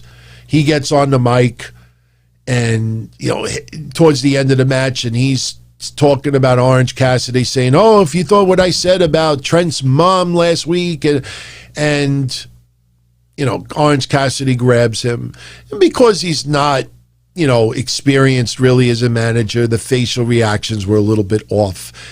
I paid attention to Trent. Trent taking the mic, and the funny thing is that when Orange Cassidy is backing Alex into a corner, Trent stood on the other side. As far as storyline goes, shouldn't Trent be trying to do something to him also? But you knew what his role was. You realized it right away. He grabbed the mic, and he was holding it like this. So he's waiting for Orange Cassidy to go in the corner. Trent gives it to him. He hits Penta with the referee not looking, and Orange Cassidy gets the win. It was a fun match, but as I don't remember who said it earlier, but yeah, we're still waiting for Minoru Suzuki to take on Orange Cassidy.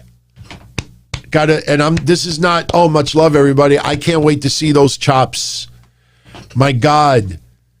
Too bad COVID hit. That match would have occurred, last March? Minoru Suzuki versus Orange Cassidy. Oh, my God. Man, I would have loved. I think that was supposed to take place for GCW. The parlay with the Pinnacle and the Inner Circle. They did a great job this time around letting everybody speak. Even Shawn Spears was great on the mic. Going through, when was the last time you wrestled Sammy Guevara? Oh. And Shawn Spears really hasn't wrestled much either. Oh, Jericho was, holding you back and this and that. And Sammy's comeback is, you're lying. I think you're a liar. But it picked up. It picked up after that. You had Sammy Guevara taking shots at Shawn Spears that not only does he suck in AEW, he sucked in WWE, without mentioning WWE, obviously. You had FTR cutting promos on Santana and Ortiz, but obviously the two big promos tonight was MJF and Jericho. MJF talking about how Jericho, every time he comes out there, he's got to bring his A game because, he's taking time from the young guys of tomorrow. And thank you, Kris. A little late, but I appreciate the research. Kushida is 2-0 in singles matches and 6-1 overall. I thought she was 3-0 now, but even 2-0, that is a joke. That is a joke. So, MJF basically saying that Jericho is keeping food off the table from some people. MJF will take Jericho's crown at Blood and Guts, and he'll replace Jericho at the top of the mountain. And when that happens, Jericho will thank him. And Jericho calling MJF a self-righteous, self-gratifying little prick. Then he talks about WCW, and everything that Jericho said was true. That Jericho 25 years ago, which would have been 1996, was doing a little bit of WCW worldwide. But Jericho also did, tour around Japan and Germany.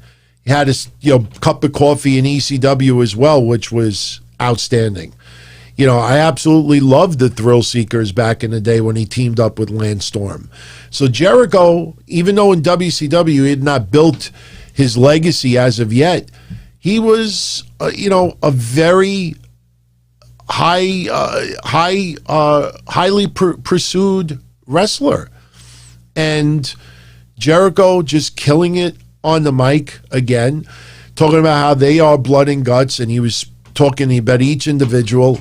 Now, the one thing that piqued my curiosity is what he said about Jake Hager.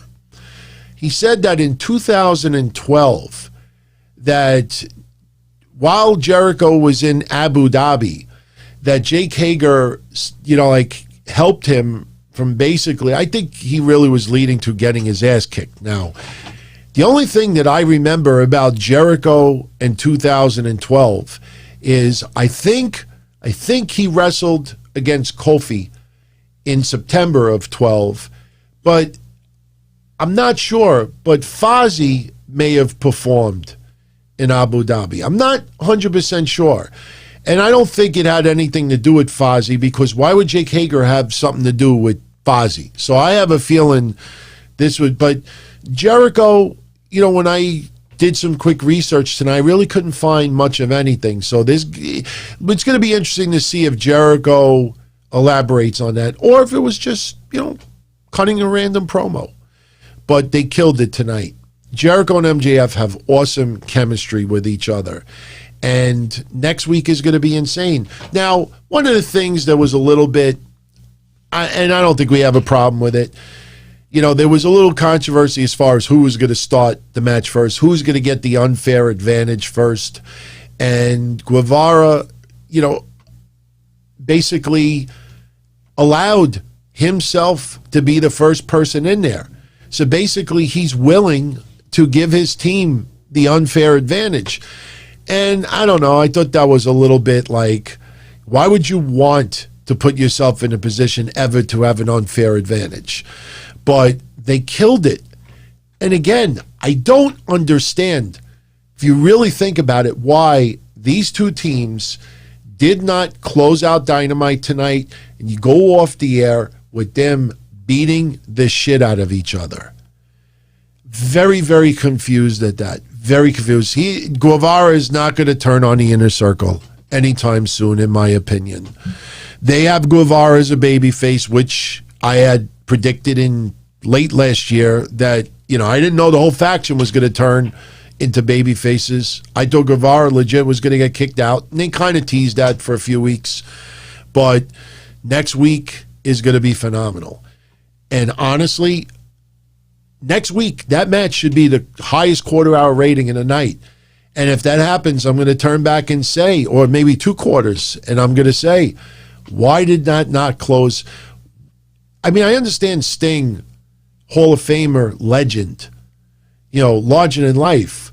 But to choose Sting getting beat up over Blood and Guts 5-on-5, that's been killing it every week in the promos and setting it up in the backstage brawls, how do you choose Sting and Darby Allin getting laid out over that? I'm baffled. I'm absolutely baffled. Unless, because of the Biden speech tonight that started at 9, is it possible that they thought they were going to lose a decent number of viewers to watch Biden's speech? I can't buy into that. But who knows? Who knows? Oh, I'm going to talk about Miro.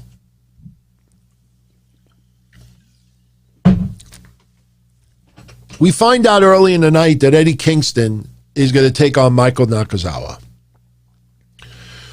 Doesn't happen. Basically, Eddie Kingston starts laying out Michael Nakazawa in the ring, threatens to break his ankle.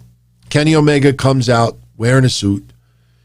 And you could see exactly where this was going, where Kenny Omega, Eddie Kingston saying, like, give me what I want or I'm going to break his leg or his foot, his ankle. And you knew that Kenny Omega was going to eventually say, break it. Break it. I don't give a shit. You knew that's where it was going. Something really stupid happened. Kenny Omega orders Brandon Cutler to come out and take care of Eddie Kingston. Cutler comes out, falls on his ass, begging to nobody. And if you go back and watch it, Kenny Omega is just like looking at him like, you'd think you get a little bit of verbiage like, what happened? What's going on? What happened? No, Brandon Cutler is just laying on his ass. No, please. And Kenny Omega. So what happens? Jon Moxley nails Kenny Omega from behind. They bring Kenny Omega in the ring. They threaten to break Kenny Omega's ankle. And here comes Don Callis. Eddie Kingston demands what he wants. No, not a title match. Give us what we want. Give me what I need. We didn't see any Batista spittle. Give me what I want. Give me what I need. Kenny Omega and Michael Nakazawa versus Moxley and Kingston is what you need? What you want?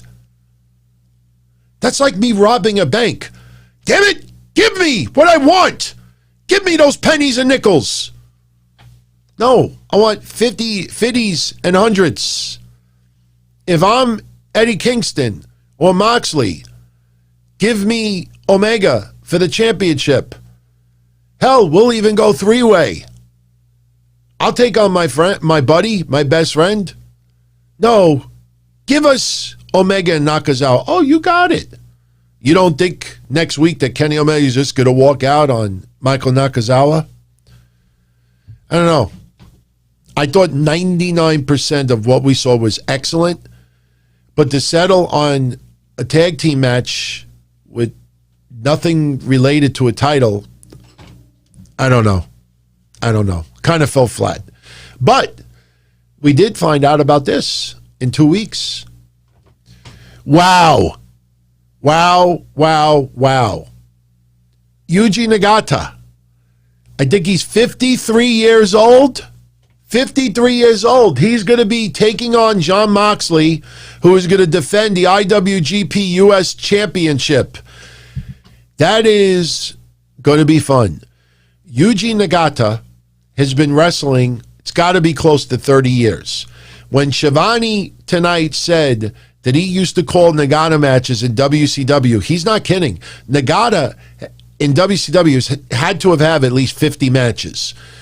Yuji Nagata can actually still go. I watched a match between him and Lance Archer early last year for New Japan. And it was pretty good. It was pretty good. So to see this match, I'm actually looking forward to this.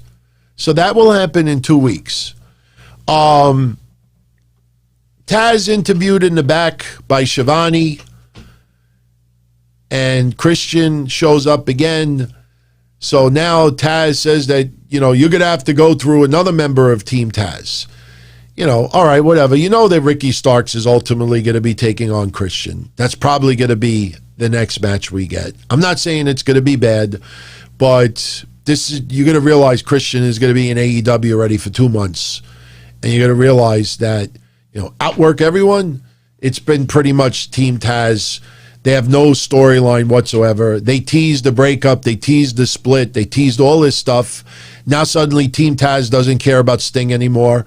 And by the way, what the fuck happened with Matt Hardy and his whole clique, Butcher, Blade, Private Party, all looking to take out every member of the Dark Order, taking out Darby Allin, what happened to all of that? I mean, you see what happens when you make too much shit clusterfucks. You realize people are just vanishing out of storylines. I know when you see a train wreck every week and you're entertained with some decent wrestling, we're kind of satiated. But you got to look at the bigger picture here. The whole storyline of what Matt Hardy was doing with his whole entourage, that storyline has now gone to shit. Am I wrong? Kris Statlander beating Penelope Ford. It was a fun match. It was a fun match. Kris Statlander getting the win. Kip Sabian tried to get involved, but it backfired. But the big thing coming out of this, Kip Sabian sees a camera guy in the back. No, everything is fine with Miedo. Kip Sabian opens the door. He sees Miedo. Before he could say anything to Miedo, Miedo grabs him, beats the shit out of him, throws him into a metal cage, throws him into a locker, punches the locker, trying to make it sound like he punched Kip Sabian in the face. He's just beating the balls out of Kip Sabian.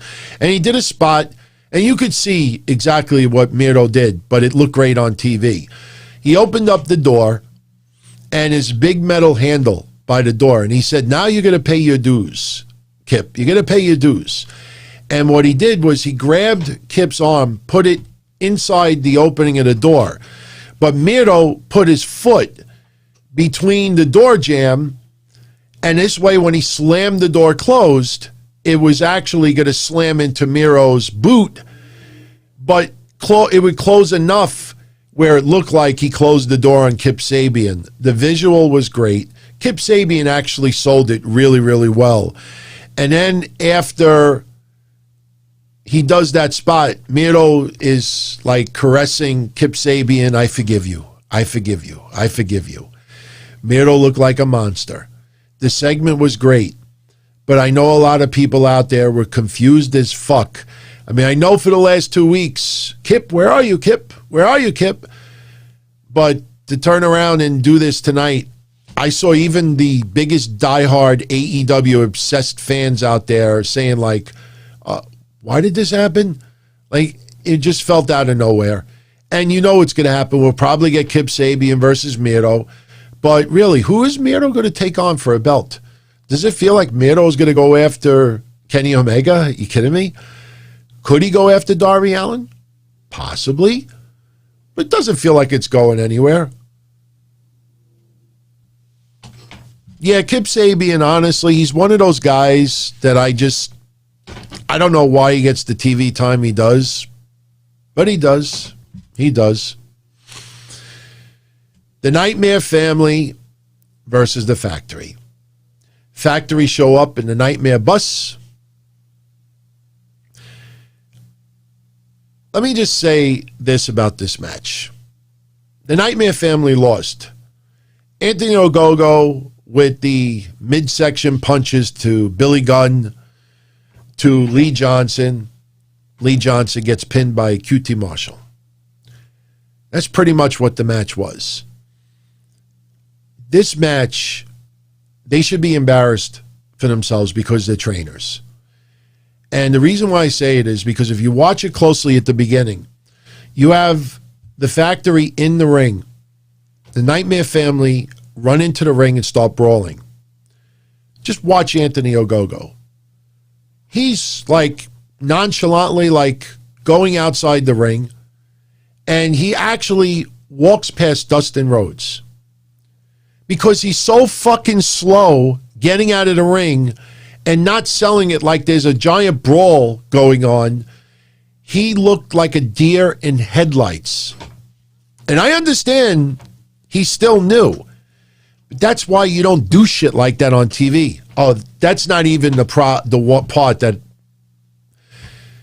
We look outside the ring. Lee Johnson is throwing a whole bunch of punches at QT Marshall. Okay. They move away from the camera outside the ring. They go back inside the ring.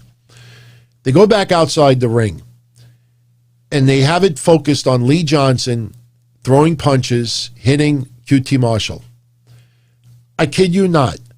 Lee Johnson hit him, punched him 19 times.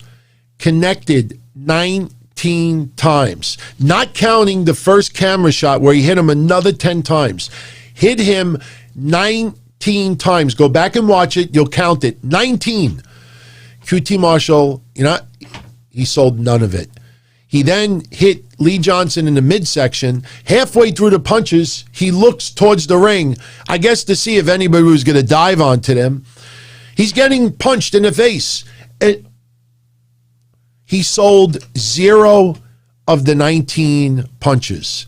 19 punches. And then he hits Lee Johnson in the stomach and is looking around, selling none of it. Here's the best part of it all. Watch it. I'll never do a show again if I'm exaggerating this. Right after Lee Johnson punches QT Marshall 19 times, QT Marshall no-sells it and hits Lee Johnson in the midsection. Dustin Rhodes walks right by QT Marshall. And QT Marshall just looks the other way like, I'll pretend he didn't just walk by me. That is awful. After the match was over, the crowd chanted, "You still suck." They're not chanting it because they think he's a great heel, and they're just chanting, "You suck," because he's a heel. People really do say in droves that don't even know this show exists or any of us. They say the same thing online. Why is this guy getting all this TV time? Why is he getting all these major storylines? Go back and watch it. But the best part is, after the match is over, but I did like Tony Schiavone made the comparison that I said several months ago, that Nick Camarado reminds me of a combination of Billy Jack Haynes and Bruiser Brody. Remember when I made that comparison? And he said it tonight. Just coincidence. Doesn't listen to the shows, I guarantee you that. But after the match is over, they're still beating down in the ring. Billy Gunn's 2 sons show up. Nobody cares. And who that is walking towards the bus by himself, getting out of Dodge. They keep showing the camera on him. You know what's going to happen. You look at the door of the bus, and you can see Cody's blonde hair right in the window. And it's so fucking obvious that I think Tony Schiavone is like, wait, is there somebody in the bus? Cody starts brawling with who that. They start brawling on the top of the bus. Now, I have changed my views on Aubrey Edwards. I like Aubrey Edwards. Long time wrestling fan since she was a kid. works her ass off in AEW, is genuinely a good person, and she does a lot behind the scenes as well. I like Aubrey Edwards. But what the fuck is Aubrey Edwards doing at the top of the bus trying to stop these guys from fighting? It wasn't a match. It's not a sanctioned match. And she's up there like, stop, no, stop, stop, stop. All to be part of a segment. They're brawling on the bus. Can I go too? That's what it looked like. Can I be part of it? Can I go up there too? Oh, that would be so awesome and epic. Oh, I can't. Oh, I'm on the top of the bus. Why was she up there? Why? It was awful. A referee following one wrestler throughout half the parking lot to climb on top of a bus. Tell me how that makes sense. I'm not nitpicking. I'm just saying, when you dissect this a little bit, you start saying to yourself, wait a minute. I could see if this was right along ringside. The fucking bus is halfway through the parking lot. Why is Aubrey Edwards walking down the parking lot? Is she going to do an interview segment with Who Dat? Who Dat, you just won the match. What are your thoughts? Why was she walking down? Again, train wreck. We don't think about these things, but this is the creative mentality. Am I wrong? Vulture, I don't think it's that she's thirsty for TV time. This is creative saying, yeah, let's put her on the bus, you top of the bus. But when you actually dissect it, you know, there are segments over the years that I guarantee you a lot of people in wrestling, whether it's WWE, WCW, TNA, there have been memorable segments where someone who works their ass off says, oh, I would love to be in the ring in that also. But you don't do it if it doesn't make sense. Could you imagine back in the day, trying to think, Bruce Pritchard. Okay, Bruce Pritchard. Imagine when Steve Austin is going to do the beer truck and threw all the beer inside the ring with the McMahon family and the whole corporation, whoever's part of it at that time. And Bruce Pritchard, or a referee. You want to use a referee? You could use any referee you want. Oh, I would love to be part of that too. There'd be no reason for a referee to be in the ring with the McMahons. You don't put a fucking referee there simply because they want to be part of the segment. So I just thought that was just a hot mess. And next week we get Who Dat versus Cody. Next week we get Kenny Omega and Michael Nakazawa versus Moxley and Kingston. Britt Baker wrestles next week. And then next week we get a 4-way tag match. SCU versus Jurassic Express versus The Acclaimed versus the Varsity Blondes. And the winner of that match will get a tag title shot against the Young Bucks. As of right now, it seems like SCU will win it. They will go on to take on the Young Bucks. They will lose, and they will split up. And we'll see where it goes from here. And like I said, 2 weeks from now, Yuji Nagata tries to get the United States IWGP United States Championship from Jon Moxley. Main event tonight, Darby Allin beating 10 to retain the TNT Championship. You know, very touchy sub-storyline to this. Obviously, John Huber, Brody Lee, passing away, TNT Championship. Brody Lee brought 10 into the faction. Preston Vance wanted to win it for Brody. Seeing him with Brody -1, you know, in the segments, it was very, very touching. The match was fine. Towards the end of the match, we have Ethan Page get involved. So you see exactly where this is going. Oh, Ethan Page will feud with Darby Allin next. Now, I like the match. It's nice to see Ethan Page getting a little bit of, pun intended, elevation. But they did a decent job making us think that Preston Vance 10 had a chance of winning this belt today. The end of the match, I don't know how you all feel about it. First of all, Darby Allin rips the mask a little bit, and I understand the idea of doing it, but I'm hearing the announcers say, oh, 10 is blinded. He ripped the mask this way. Not only was his eye visibly open, his nose was visibly open.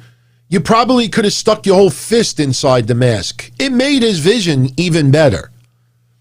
So it didn't tear, I think, the way they wanted. I personally think Darby Allin would have probably been better suited to tear the mask and then turn it sideways. So this way he still has some vision, but it looks like it's blocked. But, the commentators are saying, oh, he can't see. And you could see his entire eyes were visible. He thumbed the eye, but still, he could see everything. He didn't thumb both eyes. You go like this, problem solved. So they climb the turnbuckle. And Darby Allin falls backwards. It kind of reminded me of the finish with Brian Cage. Darby Allin kicks out of everything. It's like a bad horror film. You could cut off his nuts. You could stab him, blow his brains out like a Jason movie, and he'll kick out at everything. Like I said, he had the twist of fate through a chair and kicked out of all of this. And we're supposed to believe that Darby Allin, a $140 wet, falls backwards, and 10, who is a physical specimen, can't kick out. It kind of reminded me of the win against Brian Cage. It just, I don't know. It was abrupt, obviously, but it's just, especially when 10 had all of this offense leading up to it. A little thumb to one of the eyes, and he falls backwards and he can't kick out anyway. It's a hard sell. And, there's no knock on Darby Allin, but he retains. After the match is over, Ethan Page kind of teases Darby Allin, and when Darby Allin's looking the other way, Scorpio Sky takes the legs out of Sting. Sting selling, nice little beatdown tonight, I have to tell you that. I don't think it would lead to a tag match. Be interesting if they did, but I just don't see it. I don't see Scorpio Sky and Ethan Page versus Sting and Darby Allin. It feels like Ethan Page probably has more of a shot at Darby Allin first. But, yeah, Darby Allin, it's kind of like a little bit of the fruit roll-up. And again, I'm not knocking Darby Allin. Darby Allin has done a great job over the last year. And a lot of that stunt shit that was absolutely not necessary, they've pretty much eliminated. And he has been a lot better in the ring. You don't have to put yourself in a situation where you're just playing Russian roulette with a serious injury. This guy has been putting on great matches. And I don't disagree with him main eventing episodes of Dynamite. I just feel this week, with Blood and Guts taking place next week, which I think every single person tuning in right now, live or on a recap, I think every single person will agree with me that the Pinnacle versus the Inner Circle, Blood and Guts, could main event any AEW pay-per-view. Any AEW pay-per-view. It's being given away on free TV. It's being given away on Dynamite, and it doesn't even close out your show. That is a little mind-boggling to me. Sting, I understand treating, very, very special. But to go off the air with Darby Allin, what were they going to do? Like the MSK, that they were both in a submission move and they were going to hold hands like the Bond? Was it going to be like E.T.? We would have seen like a little sparkle when Darby and Sting's fingers touched? Were we supposed to be a touchy moment? I'm sorry, but Ethan Page and Scorpio Sky attacking Darby Allin and Sting, or the Pinnacle and the Inner Circle brawling, causing massive chaos. We got to go, everyone. Good night. I'm a little surprised at that. I don't have the fruit roll-up graphic with me. I think I do, actually. Hold on. I can pull it up very quick before I go. Let me see. Do I have the fruit roll-up? Yes, I do. I didn't have it handy tonight. Maybe I got to keep it nearby from now on. But yeah, from now on, yeah, there's the fruit roll-up. Whenever somebody, because people are starting to realize all those fruit roll-ups, when somebody gets rolled up because they want a cheap win, the fruit roll-up. They don't want somebody to take a finisher. You think they wanted 10 to take a coffin drop from Darby Allin? No, that's kind of like the fruit roll-up. So, anyway, yeah, I don't think Darby Allin is $170. Put it this way. I could swear tonight that they said Penta is 190 pounds. There ain't no way Penta is smaller than 205, like the 205 Live. I could swear they said tonight Penta was $190. I swear to you. I heard it. I should have rewound it to double check it, but I am almost 100% certain they said Penta's weight was 190. You're telling me Darby Allin is only 20 pounds less than Penta? No way. No way. Interesting question to start wrapping up tonight. Did I ever see the movie The One and Only starring Henry Winkler? Edwin G., I'm not going to lie to you. This is the honest truth. I don't know what year that came out. I'm assuming it came out somewhere around 1981 or 82. Because I can tell you, as weird as this sounds, I remember that movie showing up on Wametco Home Theater. When I was a kid, the first cable box that my family ever had in the late 70s was WHT. You would turn to channel 68 on your UHF television, and then you flick the switch, and you would get WHT, and we would watch cable TV. And if anyone out there wants to do a Google search, you could see a little history and reveal how old I am. They used to come out with these little pamphlets, WHT. Every month there'd be a pamphlet. You'd open it up and it would show you the movies for the month. It would show you a couple of special events. And towards the end, it would show you like some adult stuff. And I remember this movie coming out in the early 80s. And I remember them putting a big ad behind it because he was also in another movie, Night something. I can't remember what it was called, but this movie and another one, they featured this like crazy. I never watched it. I liked it. I liked him when he was Fonzie, but I did not like the acting that he was doing afterwards. I can never get into his acting gives. There was one where he was like a doctor in a hospital. That might be the Night one that I'm thinking of. But I never saw it. I know my mom did because it was all featured all over the TV, but I never saw that one. So, but anyway, we're at 2 hours and 3 minutes. Sam, if I would not have had that intro, we would have been at 2 hours and 1 minute. 1987. There ain't no way that movie came out in 1987. Unless I'm 1978. Yeah, that's right. Night Shift. There you go, Kris. Night Shift. I do remember that movie also. Was Michael Keaton in that movie? I think it was Michael Keaton. It was Night Shift. And I do remember Shelley Long, I think, was in that movie too.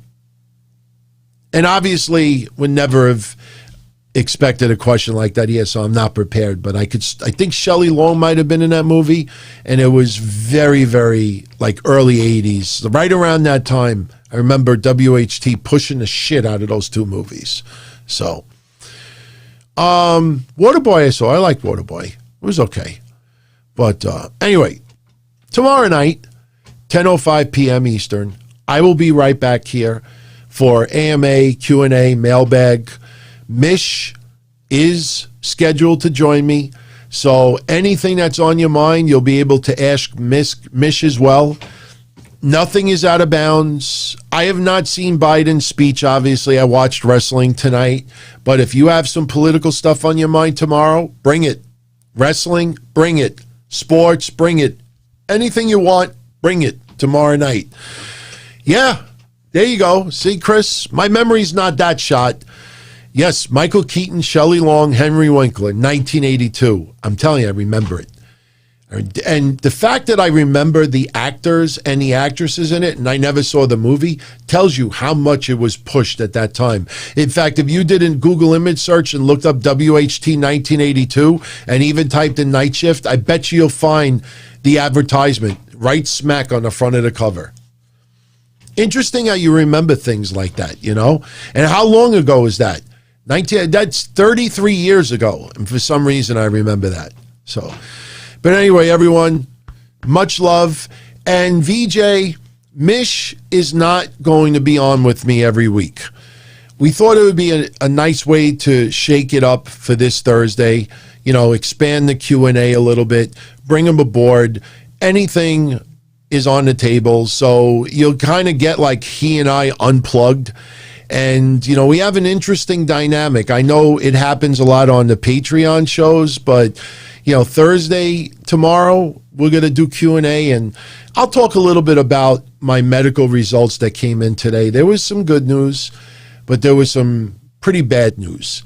And something that came up that, you know, I could tell today that this was something that my parents were fearing for a long time, something that runs in my family on my father's side. And apparently it's now entered my territory. So we'll talk about that tomorrow, but we'll have a fun show tomorrow night. We'll have a blast as always. And it'll be interesting because Mish does not, for the most part, tune into the Thursday stuff. So he really does not pay much attention to the wrestling stuff I show and some of the goofy things that we play. So if we play some of that tomorrow, it'll be interesting to see what his reaction is. So, Rep was on this. Okay, all right. Yeah, 39 years. Did I say 33 years? Yeah, no, 39 years ago. How do you remember shit 40 years ago? Little things like that, a movie that I never watched. So, anyway, everyone, much love. Stay safe. I know here in the United States, they have lifted a lot of the mask restrictions, which shows you that a lot of the pandemic is starting to come to an end. Again, COVID is going to stick around for a couple of years, at minimum. It will stick around. It's not going to go away entirely. But the most important thing is that the herd immunity is about to start kicking in. Here in New York, the number of cases have gone down like 70%. And this is the thing you all got to remember. We had Valentine's Day. You didn't hear any upticks or big boost because of Valentine's Day. You had Easter. You didn't have none. WrestleMania. You had a couple of douchebags online saying that they had COVID and caught COVID at WrestleMania, but none of them ever posted their positive test result online. They could have darkened out their personal information, just keep their name and their test result. They're not even smart enough to do Adobe Acrobat. You go on Adobe and manipulate the records any way you want. You had douchebags out there. They needed attention that bad. They actually said they caught COVID at WrestleMania, and they didn't care. That's how ridiculous. No upticks.